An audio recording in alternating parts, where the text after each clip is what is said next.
If your inbox looks like a carnival of urgent and free money messages, it's time to tighten up your scam radar. Scammers are everywhere, but you don't have to be their next victim. Let's dive into our no-nonsense scam protection guide. First up, those urgent messages. If someone's telling you your account will close in 10 minutes, red flag. Scammers use urgency to make you act without thinking. Next, the classic free money offer. If anyone promises to double your crypto, run the other way. Remember, there's no such thing as free money. Now watch out for strange payment requests.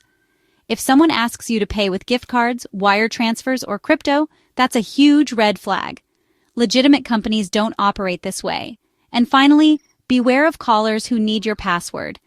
Real companies never ask for your password. If they do, hang up and report it. So, what's the golden rule?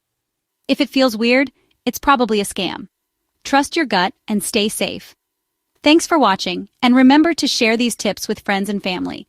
Secure your digital life like never before. Explore vital cybersecurity tips and tools to protect your online world. With support always available, you are never alone in the fight against fraud. Let us unite for a safer internet, where community and peace of mind lead the charge. Hit like and subscribe for transformative insights and stay informed on the latest in digital defense. Till next time, stay scam smart.